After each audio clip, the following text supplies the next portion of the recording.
बिस्मिल्लाहिर्रहमानिर्रहीम। अस्सलाम वालेकुम नाज़रीन। फाइनली भारत जो है उसका जो तरीक़ाकार था वो किस तरीके से पाकिस्तान के ख़िलाफ़ मुख्तलिफ़ जो तरह के प्रोपेगेंडा करता रहा है वो फाइनली पकड़ा गया है। इसको हम कहें कि जनाब जो फेक फ़ॉरेन पॉलिसी जो दिखाई जाती थी, पाकिस्तान के ख़िलाफ़ जो प्रोपेगेंडा किया जाता था, इसके साथ साथ मीडिया जो है उनके जो फेक न्यूज़ हुआ करती थी, मीडिया के जो फेक नेटवर्क्स जो हैं वो पकड़े गए हैं। और जो बार बार हमारे यहाँ कहा भी जाता है, DGSPR ने लास्ट प्रेस कॉन्फ्रेंस भी की जिसमें वज़ीर जो ख़ारजा थे शाह महमूद कुरैशी, और उसमें सबूत भी पेश किए थे। अब ना सिर्फ सबूत अक़वाम मुत्तहिदा को पेश कर दिए गए हैं बल्कि पूरी दुनिया जानती है कि भारत जो है वो क्या कुछ करता है। लेकिन अब मज़ीद जो है मोदी सरकार और भारत की जो इंटेलिजेंस एजेंसी है वो भी ज़ाहिर है इसमें एक्सपोज हो गई कि उनका ग्रुप जो है वो किस तरीके से पकड़ा गया। गुज़िश्ता 15 सालों से पाकिस्तान के ख़िलाफ़ फेक न्यूज़ जो है वो चलाई जाती थी। उसके बाद किस तरीके से जो उसमें अक़वाम मुत्तहिदा के मेंबर्स को किस तरीके से जो है जेनेवा में जो है वो ब्रसल्स में मौजूद जो हम देख रहे हैं, अगर बेल्जियम की दारुल हुकूमत ब्रसल्स में जितने भी NGOs के इदारे थे, बाकी इदारे थे, वहाँ तक किस तरीके से वहाँ के जो मेंबर्स थे उनको जो है वो अपनी तरफ कायल किया जाता था, और उसके बाद पाकिस्तान के ख़िलाफ़ बात करवाई जाती थी वहाँ के NGOs में। ज़ाहिर है ये सारी चीज़ें, ये छोटी बात नहीं है, ये बहुत बड़ी बात है और बहुत बुरा जो नेटवर्क है वो पकड़ा गया है। अब देखना यह हुआ, यही नेटवर्क अगर कोई और होता तो उसमें पूरी दुनिया में इस वक्त चीखो पुकार होती, लेकिन क्योंकि ये पाकिस्तान के ख़िलाफ़ काम कर रहा था तो इसमें हमें ना सिर्फ इस्लामी ममालिक खामोश नज़र आते हैं बल्कि कई हैं ममालिक जो है वो इसमें बड़े खामोश नज़र आते हैं कि शायद खैर है पाकिस्तान के ख़िलाफ़ हो रहा है। और ज़ाहिर है इसमें हम अगर बात करें तो जो भारत जो है वो अब इसके पीछे छुपने की, किसके पीछे छुपने की कोशिश कर रहा है, ये एक इंतहाई अफसोसनाक सूरत हाल है। यानी गुज़िश्ता 15 सालों से ये नेटवर्क काम करता रहा है। श्रीवास्तव ग्रुप और इंडियन क्रॉनिकल्स अब इस वक्त पूरी दुनिया में, मैं अगर कहूँ कि इस वक्त भारत में और पाकिस्तान और दीगर जो ममालिक हैं उसमें तो ये टॉप न्यूज़ इस वक्त मौजूद है। और भारत में जिस तरीके से इनके ऑफिस दफातर बंद किए गए हैं और इनकी जो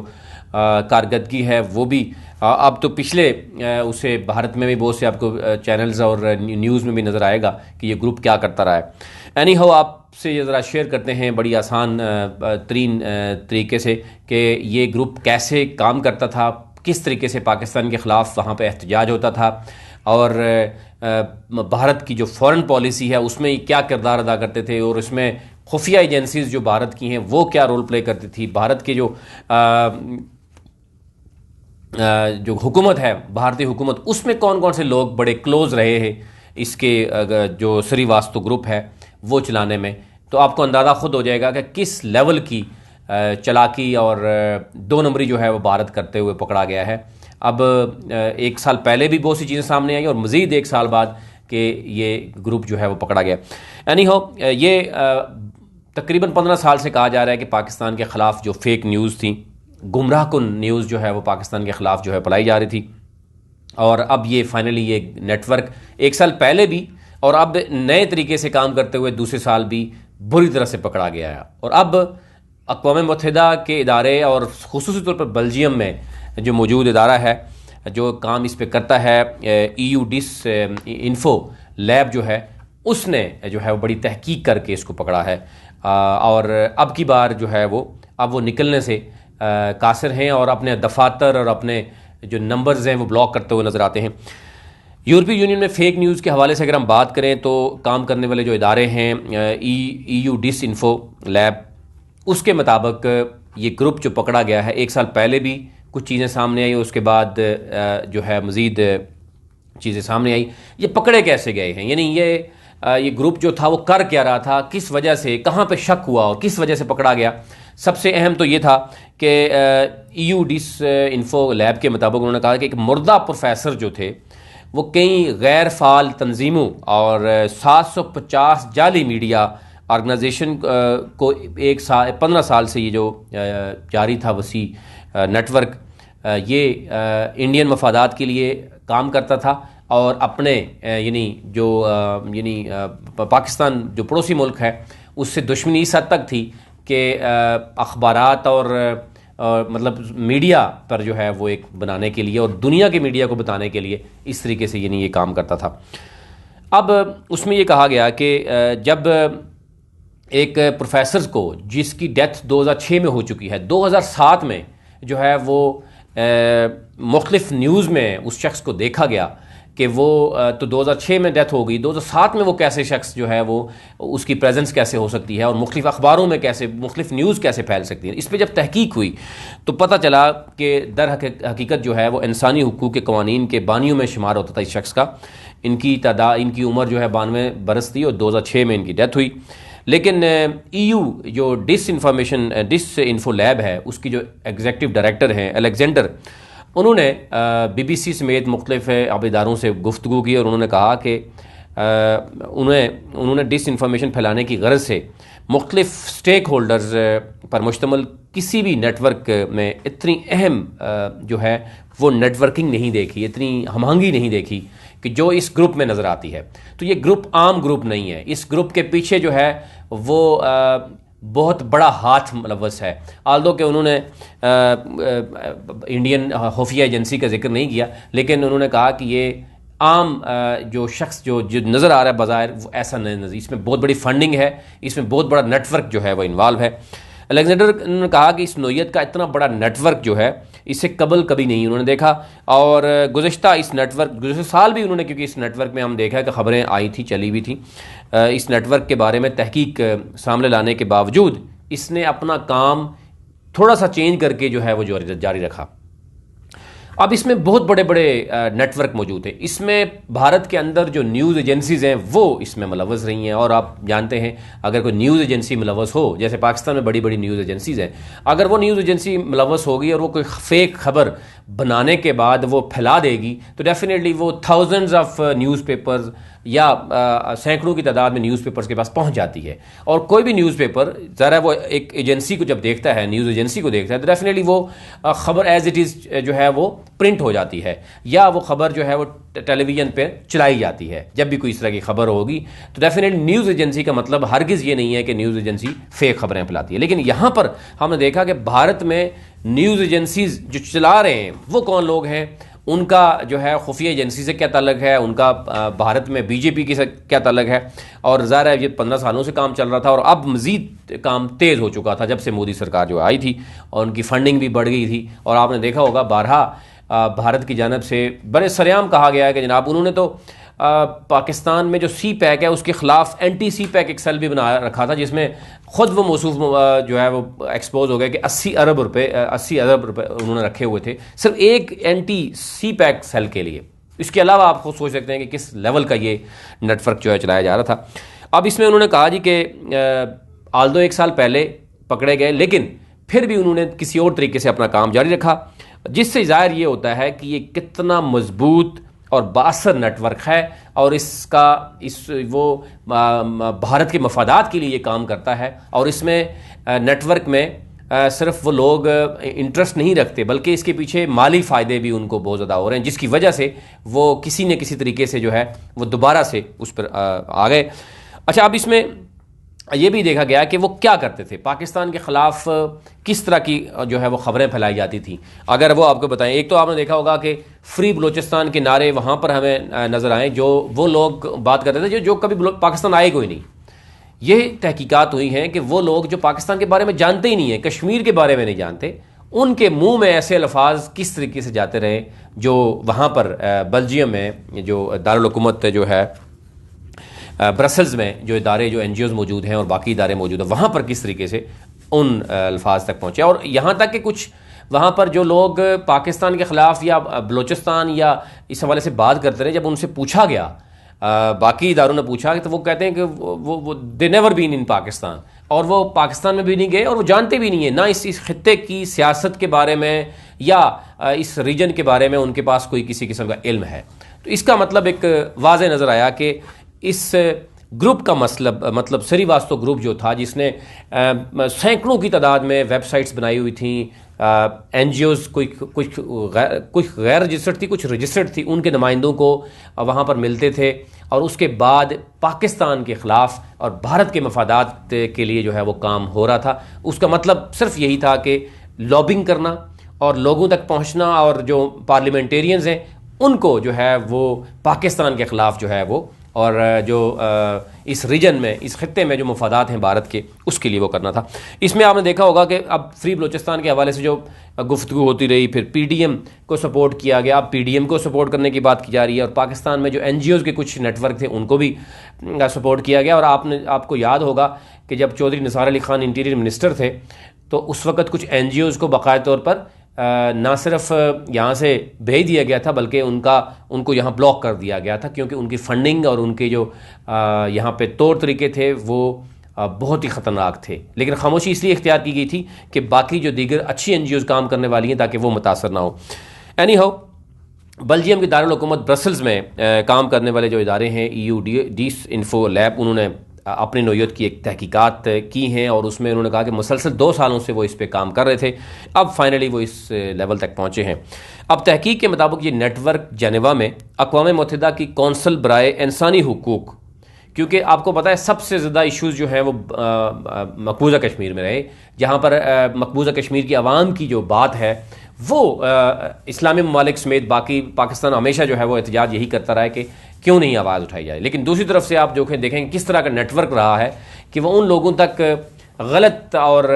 इंफॉर्मेशन और प्रोपेगेंडा करता रहा है जिस तरीके से। अब UNHCR जो है और ब्रसल्स में और यूरोपीय पार्लियामान जो है उन पर असरअंदाज होने की कोशिश करता रहा है। यानी ये इसके लिए फ़ंडिंग जो होती थी इसका मकसद यही था कि वहाँ पे दफातर कायम किए जाएँ, उनसे बात करवाई जाए और मुख्तलिफ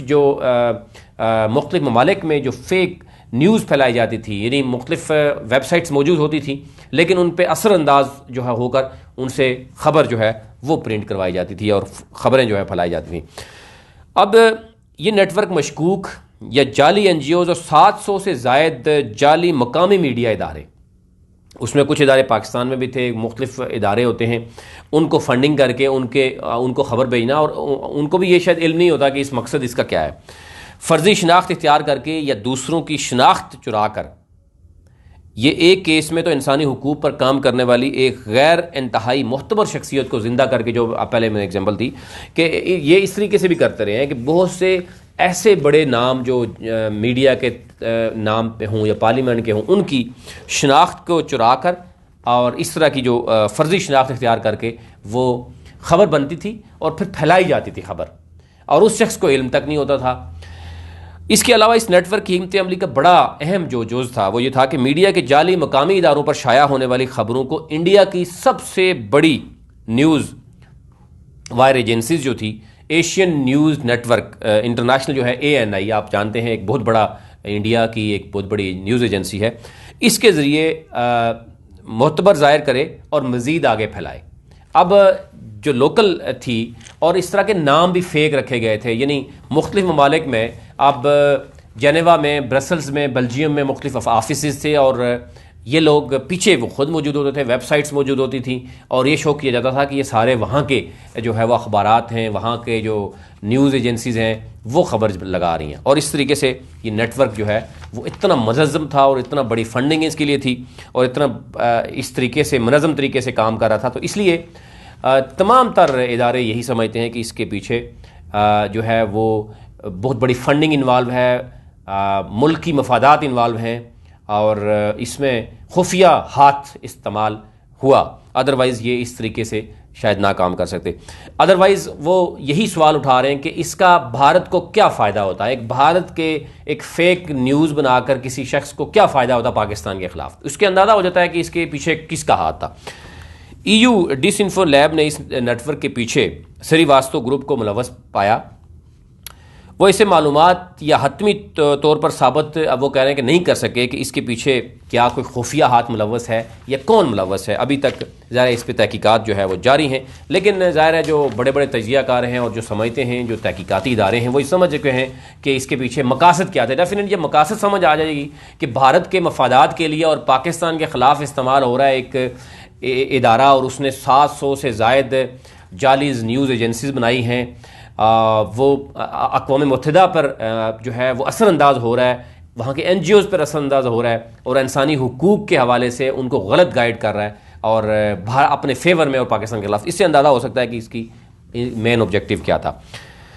अब इसमें मज़ीद ये कहा जा रहा है कि इसमें तहकीकात होनी चाहिए, इंटरनेशनल लेवल पर इसकी तहकीकात होनी चाहिए। अब ये छोटी बात नहीं है, अब पाकिस्तान को भी आवाज़ उठानी चाहिए, वज़ीर-ए-आज़म इमरान खान को भी आवाज़ उठानी, जैसे उन्होंने कश्मीरियों के लिए कहा कि वो एम्बेसडर को रोल प्ले करेंगे, इसी तनाज़र में भी उनको ये करना चाहिए कि जनाब आपके पास एक तहकीक आ गई है। जो डिसइंफो लैब के एग्जीक्यूटिव डायरेक्टर हैं अलेक्जेंडर, उन्होंने एक तहकीक आपको दे दी है और उन्होंने वाजे कर दिया गया। BBC जैसे इदारे जो हैं वो इसको पब्लिश और इसको जो है वो ऑन-एयर कर रहे हैं, तो फिर आपके पास अब ये कोई जवाज़ नहीं है कि आप इसको ना बात कर सकें।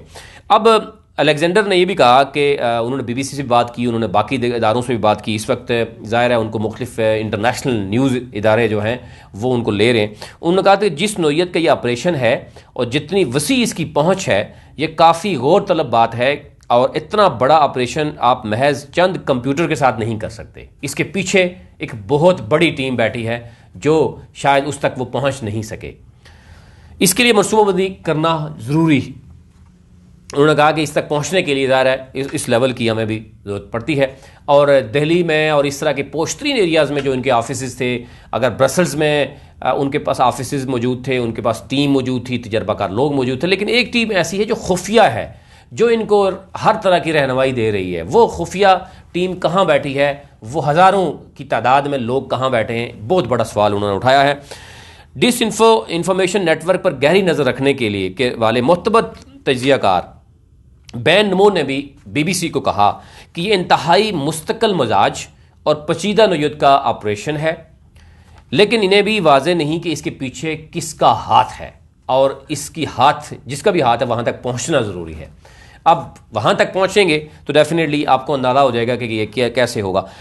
इनका ये कहना है कि ऐसी मसाले ज़रूर मौजूद हैं कि थोड़े लेवल पर निजी तौर पर काफ़ी बड़े ऑपरेशन चलाए गए। सिर्फ कहना ये बहुत बड़ा ऑपरेशन था इस बात की वो कह रहे हैं कि इसके पीछे बराह रास्त किसी हुकूमती इदारे का हाथ हो सकता है। इतना बड़ा नेटवर्क जो है वो कोई 2-4 बंदे नहीं चला सकते। ताहम जब BBC ने इससे हवाले से इंडियन हुकूमत से सवाल भेजे तो वहाँ से कोई जवाब मौसूल नहीं हुआ, वो दफातर बंद कर दिए गए। कुछ नंबर्स जो थे वो पहले तो उनसे बात हुई लेकिन उसके बाद ब्लॉक कर दिए गए। इंडियन क्रॉनिकल्स के इस नेटवर्क के मकासद और अज़ाइम जो मैंने आपको बताया कि वो क्या थे बेसिकली, अब ये कोई हम नहीं कह रहे, ये एक इंटरनेशनल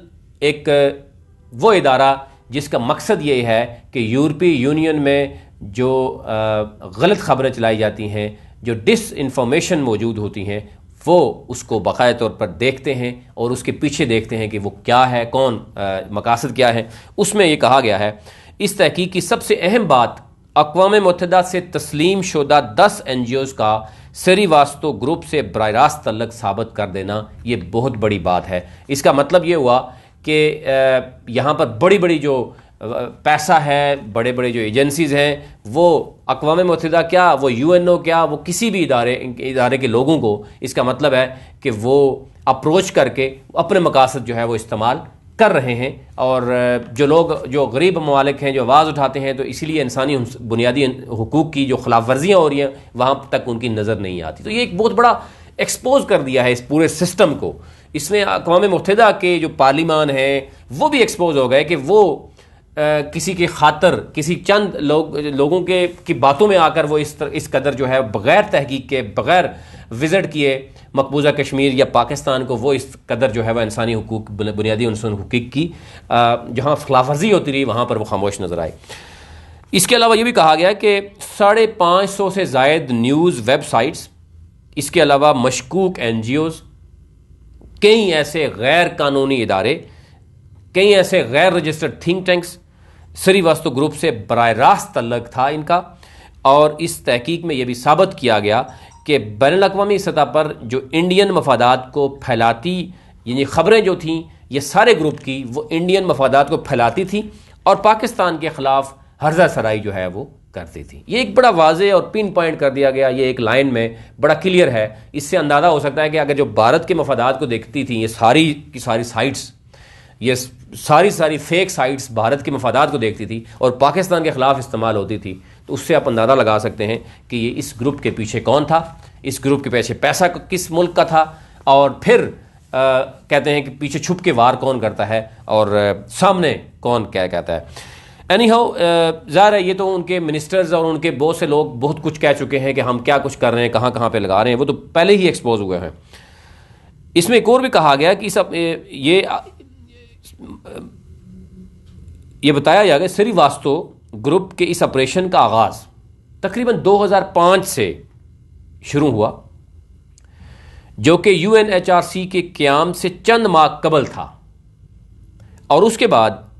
ये भी कहा गया कि इसमें NGO का नाम बिलखुसूस उस वक़्त जब 1930 में एक NGO थी, उसको 1975 में गैर फाल वो थी, लेकिन इसमें ये कहा तहकीक में नज़र आया कि इस इदारे के एक साबिक चेयरमैन का नाम 2007 में UNHCR के एक सेशन में शिरकत करने वालों की फ़हरिस्त में जब देखा गया, तो उसके बाद ये कहा गया कि वो प्रोफेसर साहब 2006 में तो डेथ हो गई उनकी, और 2007 में कैसे वो आ गए। उससे पहले ये भी देखा गया कि ये 2005 में शायद, या जब 5 के आखिर में या 6 में एक और जो सेशन हुआ, उसमें श्रीवास्तव ग्रुप के ही रेफरेंस से ये प्रोफेसर साहब एक जगह पे वो इनवाइट हुए थे, वहाँ पर उन्होंने गुफ्तगू की थी, और वो गुफ्तगू भारत के मफादात और पाकिस्तान के ख़िलाफ़ हुई थी, जिसकी वजह से दोबारा से एक फ़ेक इस तरीके से ड्रामा रचाया गया जो कि बुरी तरह से एक्सपोज हुए। मुसलसल एक तहकीक में इस बात की मुसलसल निशानदेही की गई है कि इस इदारे और NGO चंद जो अक़वाम मुत्तहिदा से मंजूर शुदा हैं, बहुत से ऐसे भी हैं जो मंजूर शुदा नहीं हैं, उनको भी वहाँ तक रसाई जो है वो दिलवाई गई, वो अक़वाम मुत्तहिदा तक पहुँचे और उनको टाइमिंग लेकर दी गई और वहाँ पर गुफ्तगू करवाई गई और पाकिस्तान के ख़िलाफ़ गुफ्तगू करवाई गई। इससे भी अंदाज़ा हो सकता है कि किस कदर ये मुनज़्ज़म और यानी स्ट्रॉन्ग ग्रुप था। इसने अपनी इतनी स्ट्रॉन्ग लॉबिंग की हुई थी कि जनूबी एशिया, और उन्होंने ये कहा इनका बज़ाहिर जनूबी एशिया और सियासत या इंसानी हुकूक से कोई लेना देना नहीं था, लेकिन उसके बावजूद मुतअद्दिद बार अक़वाम मुत्तहिदा के फोरम पर पाकिस्तान के ख़िलाफ़ आवाज़ बुलंद करते हुए वो लोग पाए गए, और उनका ताल्लुक जो है वो श्रीवास्तव ग्रुप के साथ उससे पहले भी देखा गया मुख्तलिफ जो है वो सेशंस में। और तहकीकात के मुताबिक इन इदारे में वाज़ेह अक्सरियत श्रीवास्तव ग्रुप के साथ मुंसलिक रही है। वो मुख्तलिफ जो विज़िट्स करते रहे, मुख्तलिफ जो सेशंस होते रहे, वहाँ पर श्रीवास्तव ग्रुप के ही जो सेशंस थे उनमें वो शिरकत करते रहे। इससे अंदाज़ा हो सकता है कि किस कदर फेक ये बड़ा ग्रुप जो है वो पकड़ा गया है। फिर ये कहा गया गुज़िश्ता साल मार्च में होने वाले एक सेशन के दौरान UN से तस्लीम शुदा और श्रीवास्तव ग्रुप से मुंसलिक एक NGO ने अपने मुकर्रर वक़्त पर तकरीर करने के लिए यूहाना बाराकोवा नामी एक तजियाकार था, उसको स्पेस बना के दी, जगह बना के दी, आल्दो कि उसकी स्पेस नहीं थी, जगह नहीं थी, जिनका ताल्लुक यूरोपियन फाउंडेशन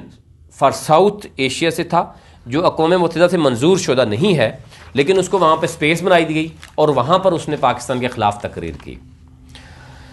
और उसने अपनी तकरीर में पाकिस्तान को शदीद तनकीद का निशाना बनाया। और जब यही सवाल जब BBC ने सवाल किया, तो इनका कहना था कि वो तंजीमी उमूर से लाइल्म है, और फिर उन्होंने जो BBC के जो नुमाइंदे थे जो उनको कॉल करते थे, उनका नंबर भी ब्लॉक कर दिया।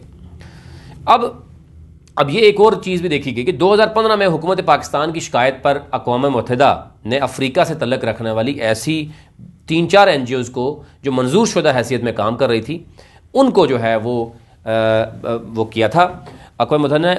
मुतनाज़ा बयान दिए थे और उसके बाद उनको फारग कर दिया था। और उसके पीछे ये बताया जा रहा था कि उस वक़्त भी खुफिया एजेंसी भारत ज़ाहिर है वो इन्वॉल्व रही है, और वो जो इस तरह के मौजूद थे इदारे, क्योंकि ज़ाहिर आपको पता है कि जो अफ्रीका से तल्लुक़ रखने वाले NGOs थी, डेफिनेटली उनको पैसे की ज़रूरत थी और पैसा भी दिया गया और उसके बाद पाकिस्तान के ख़िलाफ़ इस्तेमाल किया गया, लेकिन वो पकड़े गए, तो उनको फिर फारग कर दिया गया। अब ये जो एक तो प्रोफेसर का इंतकाल हुआ, इस एक बहुत बड़ा ब्लंडर उनसे हो गया, जिसकी वजह से इनके ऊपर शक गुजरता गया और उस तरीके से ये पकड़ते गए। एक और बड़ा इंकिशाफ ये हुआ कि इंडिया की जो सबसे बड़ी न्यूज़ एजेंसी है, इंटरनेशनल न्यूज़ एजेंसी ANI, आप जानते हैं सबसे बड़ी इंटरनेशनल, यानी आप समझे में बहुत बड़ी एजेंसीज में एक बड़ा शुमार होता है। उसकी रीज़न है कि जब इंडिया की आबादी 1 अरब 40 करोड़ के करीब है, वो एजेंसी उस पर तमाम जो न्यूज़ एजेंस जो वेबसाइट्स हैं, अखबारात हैं, चैनल्स हैं, वो सारे के सारे उसको फॉलो करते हैं, उसे न्यूज़ एजेंसी को। उसका एक बहुत बड़ा नेटवर्क है। किरदार के बारे में भी कुछ चीज़ें सामने आई कि उस न्यूज़ एजेंसी को चला कौन रहा है। उसका ताल्लुक भारत में आए हुए बहुत से जो आर्मी चीफ्स हैं उनके साथ क्या था, उनका बीजेपी के साथ क्या ताल्लुक था, उससे आने वाली पहले हुकूमतों में उसका क्या ताल्लुक था। उससे भी आपको अंदाज़ा हो सकता है कि ये किस कदर मुनज़्ज़म ग्रुप जो है वो चलते थे, और इसमें अरबों रुपए की फंडिंग जो है वो होती रही है, जिसकी वजह से ये ग्रुप शक की बिना पर भी, पकड़े जाने की बिना पर भी 1 साल से और किसी और तरीके से काम करने के लिए काम करता रहा। अब एक और चीज़ सामने आई, गुज़श्ता साल की तहकीक के नतीजे में सामने आया कि 265 ऐसे जाली वेबसाइट्स वो बंद की गई। अलबत्ता कुछ अरसे बाद EU क्रॉनिकल्स के नाम से एक और नई वेबसाइट का क़याम आया, जिसमें यूरोपीय पार्लियामान के मेंबर इनके ने पहले की तरह पाकिस्तान मुखालिफ अगेन जो है वो मज़ामीन लिखने शुरू कर दिए। मज़ामीन एक तरह लिखता था, उसमें थोड़ा सा चेंजिंग करके मुख्तलिफ जितनी भी फेक न्यूज़ एजेंसीज़ मौजूद थी मुख्तलिफ ममालिक में, वहाँ पर वो छपते थे। और ये परेशानी होती थी कि इस कदर मुनज़्ज़म ग्रुप है और वही चीज़ें जो है वो आ रही हैं वहाँ पर। एक और उसमें ये कहा गया कि फ़र्क ये आया कि ANI के ज़रिए EU क्रॉनिकल्स पर चलने वाली पाकिस्तान मुखालिफ खबरों और मज़ामीन को शाया करके इंडिया में दीगर मीडिया तक भी क्योंकि पहुँचाया जाता था, क्योंकि जब ANI एक बहुत बड़ी न्यूज़ एजेंसी है भारत की, तो डेफिनेटली उसकी तमाम रीच जो है वो लोकल जितने भी जरीदे थे वो भी छापते थे और सारे छापते थे, और बड़ा मुनज़्ज़म तरीके से ये काम चल रहा था। और इन ख़बरों को हल्का सा रद्द-बदल करके इनको मज़ीद सख्त कर दिया जाता था। फिर अलेक्जेंडर कहते हैं कि NI का किरदार इसलिए इंतहाई ज़रूरी था कि इसकी मदद से ये देखा जा रहा था कि शक कम से कम किया जाए, क्योंकि इंडियन एक बहुत बड़ी एजेंसी थी, तो बाकी जो दीगर एजेंसीज थी वो तो फेक थी, और वो ऐसा लग रहा था कि वो इंडियन न्यूज़ एजेंसी से ख़बर लेकर वो चल रही हैं या इस तरीके से। तो फेक न्यूज़ को इंडियन न्यूज़ एजेंसी से चलाना मतलब शक कम करने के लिए किया गया। लेकिन ये कहा गया कि ANI पर चलने वाली ख़बरों की मुसद्दका होने पर शकूक नहीं उठे शुरू में, लेकिन लेटर ऑन जब पता चला, उसकी भी तहकीकात की, तो उस पर अंदाज़ा हो गया कि वो क्या हो रहा था। फिर ये कहा गया कि ANI ने हर वो प्रेस रिलीज़, वीडियो और ख़बर चलाई जो पाकिस्तान को निशाना बनाती थी, और इन पर शाया होने वाला ये मवाद बग़ैर किसी सवाल के बड़े पैमाने पर इंडियन मीडिया की जीनत बनता चला जाता था। और चाहे वो रिपब्लिक TV हो, चाहे वो बिज़नेस स्टैंडर्ड्स के अखबार हों, या चाहे जितने भी अखबारात हों, उनमें फ़ौरन जो है वो ख़बर चलती थी। तो इससे अंदाज़ा भी होता था कि वो ये ग्रुप जिस कदर इनको जिस सपोर्ट हासिल है, जो इंटेलिजेंस एजेंसीज़ की सपोर्ट हासिल है, जिसके ज़रिए से कोई भी खबर आती है मुनज़्ज़म तरीके से वो पूरे भारत में फैलाई जाती है, और इसके साथ साथ जो फेक वेबसाइट्स बनाई गई थी पूरी दुनिया में वहाँ पर भी चलवाई जाती थी, और इस तरीके से ये शो किया जाता था कि पाकिस्तान जनाब दहशतगर्द मुल्क है, जनाब मकबूजा कश्मीर में ये कुछ हो रहा है, इंसानी बुनियादी हुकूक की खिलाफ वर्जी नहीं हो रही, और भारत को जो है वो कुछ और पेश किया जाता था, और सारे के सारे मफादात भारत के उसमें देखे जाते थे, भारत के फेवर में सारा कुछ होता था। अब उन्होंने एक और कहा कि मिसाल के तौर पर EU क्रॉनिकल्स में पाकिस्तान के ज़ेरे इंतज़ाम कश्मीर के बारे में शाया एक मजमून को मुख्तलिफ और सख्त शह सुर्खियों के साथ ANI पर शाया किया गया, और उसके बाद से वही जो फेक जितनी भी न्यूज़ एजेंसीज थी उन पर फैला दिया गया। और इसमें कश्मीर के मामले में ज़ाहिर है असल तो मसला ही कश्मीर का है, उसके मामले में पाकिस्तान को यानी दिखाना था कि पाकिस्तान दहशतगर्द है, पाकिस्तान जनाब कश्मीर में किस तरीके से क्या मदद कर रहा है, और आगे जो है वो इस तरह की चीज़ें देखी। और इसमें कहा गया कि इसी तरह गुज़श्ता साल जनवा में श्रीवास्तव ग्रुप से मुंसलिक तंजीमों ने पाकिस्तान मुखालिफ मुजाहरे किए, जिसके बारे में श्रीवास्तव ग्रुप से मुंसलिक फेक मीडिया इदारों ने ख़बरें भी चलाईं, और वही ख़बरें और वीडियोज़ ANI के ज़रिए मज़ीद आगे फैलाई गई। ये इतना मुनज़्ज़म ग्रुप था कि सबसे पहले ये चंद जो वहाँ पर NGOs के लोग थे, लॉबिंग के ज़रिए उनको कायल करते थे, फिर वो एक एहतजाज करवाया जाता था, एक टॉक करवाई जाती थी, उसके बाद क्योंकि मुनज़्ज़म मीडिया ग्रुप इनके पास पहले से मौजूद था, फिर वो ANI के ज़रिए ख़बर चलती थी, फिर वो तमाम फेक न्यूज़ एजेंसीज़ पे ख़बर चलती थी। इस तरीके से पूरी दुनिया तक वो कोशिश करते थे कि पाकिस्तान के ख़िलाफ़ और भारत का एक मुस्बत चेहरा जो है वो दिखाया जा सके, लेकिन उनको ये नहीं पता था कि सारा का कटा चटा जो है वो सारा सामने आ जाएगा। अब ये भी कहा गया कि जो दो इदारे बिग न्यूज़ नेटवर्क और वर्ल्ड न्यूज़ नेटवर्क के ज़रिए 95 से ज़ायद ममालिक में 500 से ज़ायद फेक मकामी न्यूज़ वेबसाइट पर शाया होती थी। अब क्योंकि न्यूज़ एजेंसीज होती हैं और जो न्यूज़ एजेंसी होती है उसकी जो बाकी जो उनके क्लाइंट होते हैं डेफिनेटली वो हज़ारों की तादाद में, लाखों की तादाद में भी होते हैं। अब वो आप जो खबर भेजते हैं वो खबर कहीं तो अगर आपके पास अगर न्यूज़ एजेंसी है, आप 100 अखबारात आपके पास मौजूद हैं और आप कोई भी खबर एक डालते हैं तो वो 40-50 अखबारों में वैसे खबर लग जाती है बगैर आपको फोकस किया हुआ है। लेकिन जब आप किसी चीज़ पे फोकस करते हैं, अब यहाँ पे भी यही प्रैक्टिस है कि जब आप कोई खबर भेजते हैं तो आप मुतल्लिका अखबारात को ज़रा एक साथ जो है वो कर्टेसी में आप कह देते हैं कि इसको ज़रा अच्छी सी स्पेस दे दें, लगा दी जाए। लेकिन इसमें अब ये देखा गया कि इंडियन मीडिया के अलावा जो news agencies, fake news agencies बनाई गई थी, जो न्यूज़ बाकी इदारे थे, बिग न्यूज़ नेटवर्क डेफिनेटली एक बिग न्यूज़ नेटवर्क है, फिर वर्ल्ड न्यूज़ नेटवर्क है, इनके ज़रिए 95 से ज़ायद ममालिक में 500 से ज़ायद फेक मकामी न्यूज़ वेबसाइट पर शाया होती थी। क्योंकि हर मुल्क में इन्होंने फेक वेबसाइट बनाई थी, उसका नेटवर्क कहीं और से चलता था जिसमें हज़ारों की तादाद में लोग मौजूद थे। यहाँ यह बताना ज़रूरी होगा कि ये कहा जा रहा है कि इंडियन जरीदे में जो ANI और इंडियन हुकूमत और इंडियन खुफिया इदारों के दरमियान ताल्लुकात पर मजमून छाया हुआ था, उसमें यह कहा गया कि जिसमें बताया गया था कि ANI की सरबराह जो है संजीव प्रकाश की अहलिया प्रकाश के वालिद ने इंडिया के 4 वज़ीर आज़म के साथ बतौर हुकूमती तर्जमान काम किया था। अब आप खुद सोच सकते हैं कि किस कदर जो है वो ANI जो न्यूज़ एजेंसी है वो उसके जो अहलिया समीता प्रकाश हैं, उनके वालिद इंडिया के 4 वज़ीर आज़म के साथ उन्होंने काम किया था। वो ना सिर्फ हुकूमत के तर्जमानी के करते रहे, और आपको पता है कि तर्जमान जब रहता था तो definitely he knows each and everything कि उसको कैसे काम करना था। और इसकी मदद से ANI की हुकूमती हलकों में बहुत बड़ी पहुंच थी, उनकी खबरें चलती थीं। इसलिए BBC ने इस तहकीक के हवाले से ANI को सवालात भेजे, लेकिन अभी तक कोई जवाब अभी तक नहीं आया। इससे भी आप अंदाज़ा कर सकते हैं कि ANI का किस कदर जो है ना इस नेटवर्क में वो मौजूद था। श्रीवास्तव ग्रुप चलाने वाले कौन थे ये बताया जा रहा है, लेकिन अब उसमें भी बहुत सी चीज़ें आ गई हैं कि न्यूज़ ये तो एक कहा कि ये वाज़ेह है कि पूरे नेटवर्क चलाने में अहम तरीन किरदार अंकित श्रीवास्तव का है, जो इस ग्रुप की नायब चेयरमैन है। वो अपने ग्रुप के 1991 से लेके जो कायम अखबार है न्यू दिल्ली टाइम्स के मदीर हैं। इसके अलावा इनके ज़ाती मेल एड्रेस और इनकी कंपनी के ईमेल एड्रेस से 400 से ज़ायद वेबसाइट्स के नाम रजिस्टर्ड किए गए हैं। आप खुद सोच लें कि जब एक न्यूज़ एजेंसी होती है, 4 वेबसाइट्स मौजूद हैं, यह ज़रा एक नेटवर्क के ज़रिए ही काम करता है। अब श्रीवास्तव ग्रुप का जो नई दिल्ली में एक दफ्तर था, और बड़ा ऐसी जगह पे दफ्तर था जो बहुत महंगा एरिया था, पोश्तरीन एरिया था और बड़ा एक लग्जरी किस्म का दफ्तर था।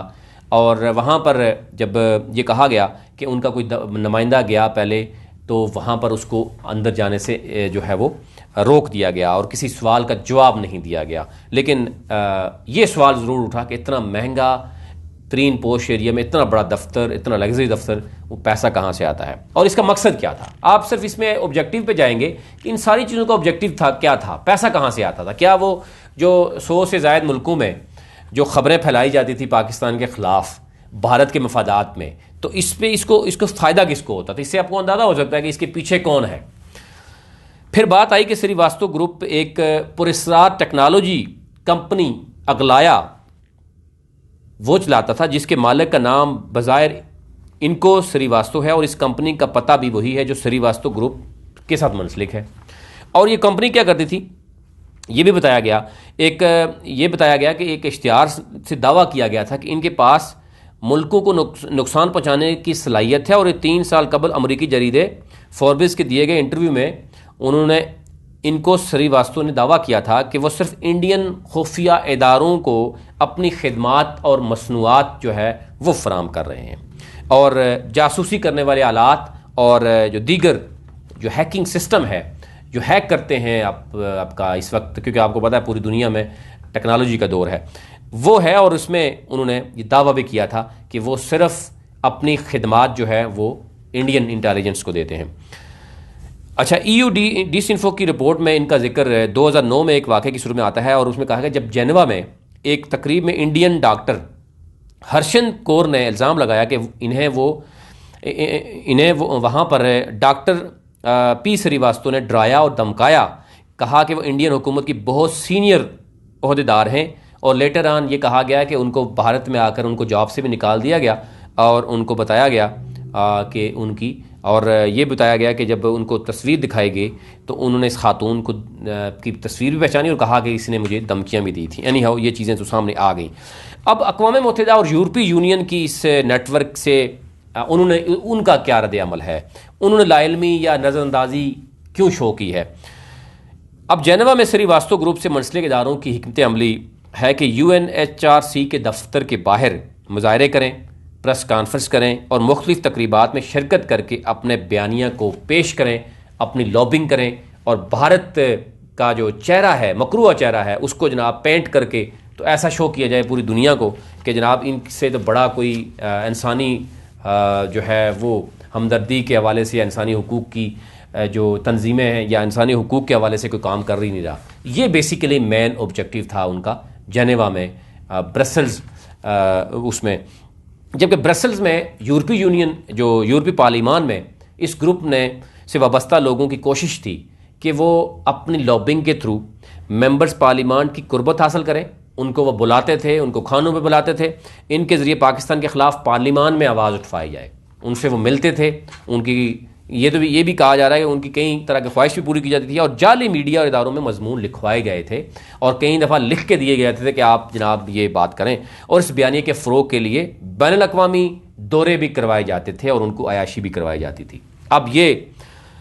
एक और भी कहा गया, इसमें जो दौरे करवाए गए, कौन दौरे करवाता था, कहाँ कहाँ लेके जाया जाता था, जो इस वक्त पार्लिमान थे जो ब्रसल्स में मौजूद, ये इंतहाई ये एक छोटी बात नहीं है। इस पर पाकिस्तान को आवाज़ उठानी चाहिए कि इसकी तहकीकात होनी चाहिए, नहीं तो पाकिस्तान की इंटेलिजेंस एजेंसीज़ को जो है वो बहुत आगे जाना चाहिए इसमें और मज़ीद एक्सपोज करना चाहिए भारत को, आल्दो के जो बहुत सी चीज़ें, बहुत से सबूत पहले दिए जा चुके हैं। अब 2019 में एक मुजाहरा हुआ था गुज़श्ता साल UNHRC के सामने पाकिस्तान के ख़िलाफ़। अब ये कहा गया है कि अक़वाम मुत्तहिदा और यूरोपीय पार्लिमान के को अपने फोरम्स पर चलाए गए इस ऑपरेशन के बारे में कोई इल्म ही नहीं था और उन्होंने इस हवाले से क्या इक़दाम लिए। ख़ास तौर पर पिछले साल इसी नौयत की एक तहकीक सामने आई है कि UNHRC के सामने तर्जमान जो उनके हैं, उन्होंने कहा, उनके सामने रखा, उन्होंने कहा कि BBC को उन्होंने जवाब दिया कि इनका इदारा NGOs और इनकी हैसियत का ज़िम्मेदार नहीं है और ना ही कोई ऐसी कवानीन हैं जिसके तहत NGOs पर लाजम हो कि वो सिर्फ किसी मखसूस मौजू पर बात करें, क्योंकि NGOs का काम है इंसानी हुकूक की खिलाफ वर्जी अगर दुनिया के किसी भी कोने में हो रही है, उनका काम है वहाँ पे अपने मेंबर्स भेजना, वहाँ का डाटा इकट्ठा करना, वहाँ का रियल लाइफ स्टोरीज इकट्ठी करना और फिर उस पर जाके बात करना, बजाय इसके कि वहाँ बैठ कर वो अयाशी करें और उसके बाद एक मुल्क के ख़िलाफ़ प्रोपेगेंडा करें। ये उनका कहना है, वो किसी मखसूस मौजू पर बात नहीं करती NGOs। तो इससे भी अंदाज़ा हो सकता है कि जब एक ही ग्रुप कुछ पार्लिमान को और कुछ NGO से बार बार पाकिस्तान के ख़िलाफ़ और कश्मीर के हवाले से बात करे तो इससे अंदाज़ा भी हो गया और तहकीकात भी मंजिल मकसूद तक पहुँची हैं और इससे अंदाज़ा हो गया कि ये ग्रुप किस कदर जो है वो इन्वॉल्व है। अब ये भी कहा गया कि NGOs की अपनी मर्ज़ी है वो किसी भी मौजू पर बात करें, लेकिन इसका मतलब हरगिज़ नहीं है कि एक ही मौजू पर वो बार बार बात करें। अच्छा, अब ये कहा गया है कि पार्लियामेंट के इदारे बराए खारजा उमूर के तर्जमान जो थे पीटर स्टानो ने कहा कि इस इदारे की मरकज़ी ज़िम्मेदारी इस किस्म के नेटवर्क के बारे में आगाही फराहम करना है और वो उन्होंने पिछले साल की थी, जिसके बाद इस नेटवर्क के ख़िलाफ़ तहकीक का रास्ता खुला था और इस पर मज़ीद तहकीकात होंगी। पीटर स्टानो का कहना था कि डिसइंफॉर्मेशन यानी गुमराह कुन ख़बरें फैलाने में जो मुलव्वस होता है वो एक आज़ाद माशरे के कवानीन का ही फ़ायदा उठाता है और ये बहुत गलत बात है और हमें इस बारे में बहुत एहतियात करनी होती है कि कहीं किसी की आज़ादी इजहार पर तो कदगन नहीं लगा रहे, लेकिन आज़ादी इजहार के नाम पर अगर इस तरीके से एक मुल्क अपने मफादात के लिए दूसरे मुल्क को दूसरे 100 मुल्कों तक फेक न्यूज़ बनाकर फैलाने की कोशिश करेगा तो ये आज़ादी इजहार राय पर भी सवाल उठ रहे हैं कि फिर शुकूक व शुबात पैदा होते हैं और फिर इसलिए इदारे भी जो है वो हरकत में आते हैं। इनका कहना था कि डिस इन्फॉर्मेशन और इसे फैलाने वालों की हकीकत को आश्कार करना इन इदारे का एजेंडा है और यही मरकज़ी हथियार है जिसकी मदद से डिस इन्फॉर्मेशन के ख़िलाफ़ आगाही दी जा सकती है। और दूसरी तरफ भी उन्होंने ये कहा कि BBC को बताया कि EU के पास कोई हिकमत अमली नहीं है कि इससे निपटने के लिए कोई ज़रूरी खुद मुख्तार बॉडी बनाई जाए। EU के अपने इदारे इस सिलसिले में नाकाम हो चुके हैं। अब इससे अंदाज़ा कर सकते हैं कि इस पर उस तरीके से शोर शराबा, आल्दो की ये खबर डिस्कस हो रही है BBC समेत बाकी जो दीगर इदारे हैं, इवन भारत में भी एक तो ये है कि जो इदारे वो गायब हो चुके हैं, कुछ लोग गायब हो चुके हैं, उनके नंबर्स बंद हो चुके हैं, ऑफिस ब्लॉक हो चुके हैं, लेकिन फिर भी खबर गर्दिश कर रही है। भारत में भी बहुत से ऐसे लोग अभी भी भारत में मौजूद हैं, ऐसे तजियाकार हैं जो अभी सवाल उठा रहे हैं अपने ही इदारों पर कि वो इदारे किस तरीके से बुरी तरह से एक्सपोज होते हैं। कभी जो 27 फरवरी के वाक़े के बाद यानी जो चीज़ें सामने आई अभिनंदन की सूरत में मुख्तलिफ प्रोपेगेंडा करते हुए, और कभी इस तरीके से फेक। और ये हमारे एजेंसीज बहुत बार कह चुकी हैं कि 5th जनरेशन वार जो है वो भारत ने शुरू कर रखी है। और इसमें एंटी CPAC के हवाले से भी हम बात करें, और अब तो बात बहुत खुलकर सामने आई है कि पाकिस्तान के ख़िलाफ़ कश्मीर के मौजू पर वो अक़वाम मुत्तहिदा तक पहुँच गए। वहाँ पर उन पार्लियामान तक वो अपने आप को किसी भी हद तक गिराने के बाद वो अब सिर्फ पाकिस्तान के ख़िलाफ़ जो है वो बात करवाने के लिए अपने आप को इस हद तक वो ले गए। इससे अंदाज़ा किया जा सकता है कि वो आगे किस हद तक जा सकते हैं। इसको कहा गया कि EU डिस इन्फो लैब के ओहदेदार गैरी मैचोर्ड ने BBC को बताया कि इन्हें बिलाशुबा इस बात का यकीन है कि ये ऑपरेशन इंडियन स्टेक होल्डर्स चला रहे हैं, इंडियन स्टेक होल्डर्स चला रहे हैं। और यूरोपीय पार्लियामान के हवाले से जो बात हुई कि यूरोपीय पार्लियामान जो है वो अब ज़ाहिर है जब ये चीज़ खबर सामने आएगी तो वो भी बार बार सोचेंगे और बहुत सी चीज़ें मज़ीद सामने आएंगी। यूरोपीय पार्लियामान में से भी कई लोगों का ज़मीर होगा, शायद वो उठ के सामने आएंगे उनको क्या कुछ जो है वो लालच दिया गया और किस तरीके से उनको वर्गलाया गया, किस तरीके से उनसे लिखवाया गया या लिख कर उनको दिया गया कि आप अपनी तस्वीर और नाम और ये चीज़ें करें। और कई ऐसे पार्लियामान लीडर्स और कई ऐसे NGOs जिनको पता ही नहीं है, कई ऐसे NGOs के सरबराहान हैं जिनको पता ही नहीं है कि उनके नाम के साथ क्या कुछ होता रहा है। अब क्योंकि इस पर चीज़ें सामने आ रही हैं, जिसका भी नाम इस्तेमाल हुआ है वो भी खुलकर सामने आएंगे। और ये कहा गया कि अगर ये नेटवर्क कोई और चला रहा होता तो फिर तो उसके लिए पूरी दुनिया में चीखो पुकार होती। सपोज चीन चला रहा होता, रूस चला रहा होता, तो फिर तो सदर ट्रंप समेत जो बाइडन भी रोड पे होते और वो ये कह रहे होते कि जनाब देखें जी क्या हो गया। लेकिन अभी खामोशी इख्तियार की गई है। अब ये कहा गया कि EU डिस इन्फो लैब के एग्जेंडर जो है उन्होंने इस नेटवर्क के खिलाफ अक़वाम मुत्तहिदा और यूरोपीय यूनियन के इक़दामात की रोशनी में कहा कि डिस इन्फो फैलाने वालों के खिलाफ कार्रवाई यकीनी बनाई जाए, इनको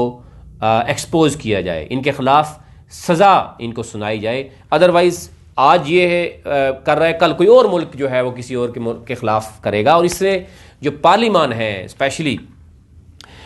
यूरोपीय अक़वाम मुत्तहिदा और यूरोपीय यूनियन के जो पार्लियामान हैं, ज़ाहिर है वहाँ बड़ी बड़ी NGOs मौजूद हैं, उन पर सवालात उठ गए हैं कि उनको किसी किस्म का भी लालच देकर या उनकी फिर इसका मतलब है उनकी क्रेडिबिलिटी सवाल उठ गए कि उनको कोई भी जो है वो किसी तरफ भी लेके जा सकता है। तो एक तो ये है कि उनके ऊपर जो सवालात उठे हैं उसका जवाब उन्होंने खुद देना है। और पाकिस्तान समेत तमाम इदारे जो हैं उनको भी करना चाहिए, और वज़ीर-ए-आज़म को भी और हमारी जो इंटेलिजेंस एजेंसीज हैं उनको भी सच तक पहुंचना है और एक्सपोज करना चाहिए कि जनाब इसके पीछे कौन है, इंडियन स्टेक होल्डर्स कौन हैं, इतने बड़े हज़ारों की तादाद में जो छुपा हुआ नेटवर्क है वो कहाँ बैठा रहा और वो किस तरीके से हेल्प करता रहा। आज तक लिए इतना ही। अपने मुल्क का ख्याल रखिए। वीडियो अच्छी लगी तो इसको सब्सक्राइब भी करें, लाइक भी करें और शेयर भी करें।